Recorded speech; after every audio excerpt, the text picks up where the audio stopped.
I've got a book haul. Hello from Halloween.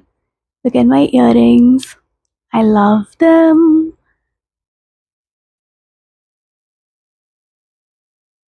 They're so cute. I love them. I love them so much. I went to the hospital. I have to go every day for some treatments, right? And I went to the hospital and I realized that these guys were there in my ears. And then there was a model of a little skeleton right in front of me, and it was so cute. So we were talking about a book haul. I have four books for you today, and one of those was gifted, and the other one I got only because I needed to complete the set. Okay, I'm getting a little ahead of myself. Let me just start from the beginning. The first book that I got was The Court. The first book that I got was The Court of the Dead by Mark Oshiro and Rick Riordan. This is the continuation of the Nico D'Angelo series. So I thought that that was supposed to be a standalone, but now we have this book, and I have no clue what this is about, just that I wanted to read it because if there's a book in the Percy Jackson universe, you know I'm going to read it. And for the record, I also, for some reason, got confused and thought that this was the newest Percy Jackson book, even though I know I read the latest Percy Jackson book recently. Either way, I was gonna get this, I got this, and I think I'm gonna binge it because Percy Jackson books are like so bingeable because the writing style is pretty familiar to me. I grew up reading Percy Jackson books, and that is what has inspired my love for fantasy and my obsession with fantasy, and this like desire to have a childhood best friend that I grow and learn with and then fall in love with one day. The that ship has sailed, but I can still read more Percy Jackson. So I got The Code of the Dead. The second book that I've got is The Book of Heartbreak by Ova Siren. I am so sorry, Ova, if I'm getting this wrong. I just realized that I've never actually heard your name spoken aloud or tried to speak it myself, but I follow her on Instagram. She has this gorgeous, gorgeous garden shed library, and that is actually how I found her. Like, her reels started getting recommended to me like years ago at this point, and she would take her coffee in a gorgeous cup. It would be different almost every single day, and with her ducks she would walk into her library in the garden shed and read, and I guess also write. So this is a book which I'm just going to read the synopsis. Love, it's what killed me, but it is also what kept me alive. Sarah Silverbirch was born under a cruel curse. Her heart can only break 5 times before it stops beating forever.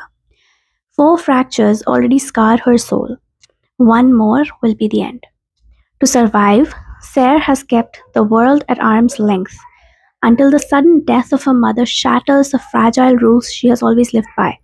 Now she has questions she can no longer ignore. Where did the curse come from? Why her? And might there be a way to unravel it?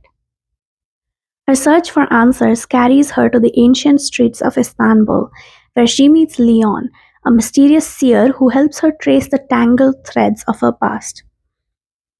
But the closer they grow, so too does the danger to Sarah's heart. Because Sarah's fate isn't just hers to claim. An unearthly realm of celestials are watching, and they won't stand by as a mortal unravels the destiny they wrote in the stars. To love is to risk everything. To love is to risk everything. But to live, Sarah may have no choice. And that's so sweet. Also, is it like Sarah? Is it like Seher? Or is it like a version of Sarah? I don't know. I think I'm going to find out as I read. And also, I know that this book is like really based on her personal experiences and has a lot of things. Like, she's poured her heart and soul into this book, and I read the synopsis, and I mean, just look at it. It's so pretty. I'm not even able to capture all of the gold foiling, but I love it so much. It looked pretty online, but it is stunning, awe-inspiring.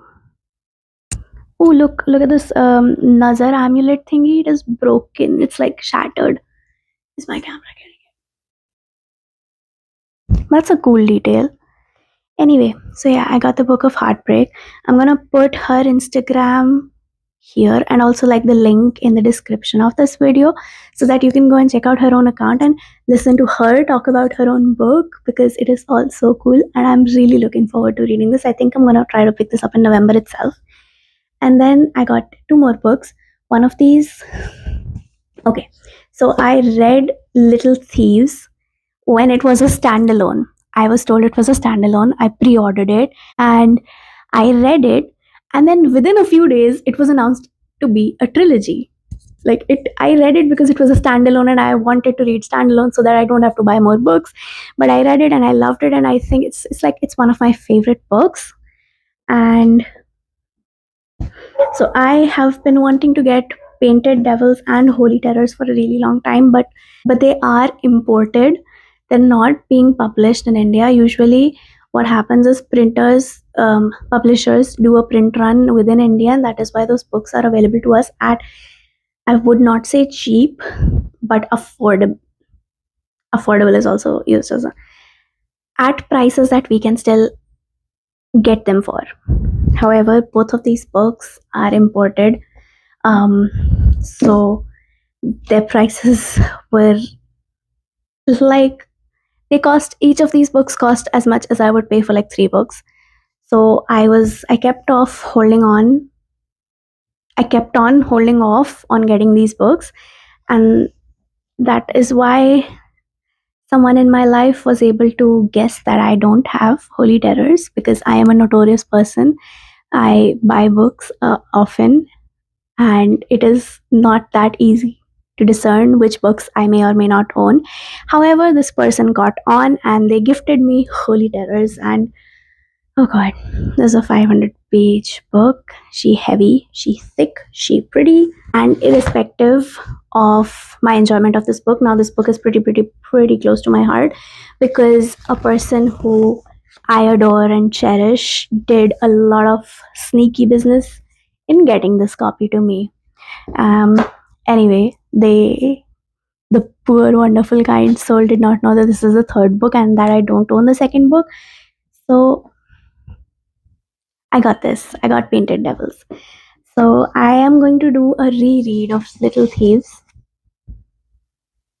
Little Thieves, which is a retelling of The Goose Girl, which is a fairy tale, but it's not a fairy tale that I had ever heard of. So other than just knowing that it's a retelling of a fairy tale, I wasn't really able to figure out or like compare and contrast the changes or the differences or the way that the story was retold. But it was a retelling, and now these sequels are just sequels. I don't think, as far as I am aware, these are not retellings of anything at all. But I am still super excited to reread Little Thieves, read Painted Devils, read The Fallow Year, which is like these 12 short stories that Margaret Owen released in the 1-year wait that we had between Painted Devils and Holy Terrors, and then finally read Holy Terrors. I am so glad. I'm so grateful. And yeah, that's my book haul. Hope you enjoyed it. If you like watching book hauls, if you didn't, hope you enjoyed the skeletons at least. They're fun. Okay, that's enough. Happy Halloween again. It's not gonna be Halloween when I post this, but it is now, so I can say it. And I'll see you in the next video. Bye bye.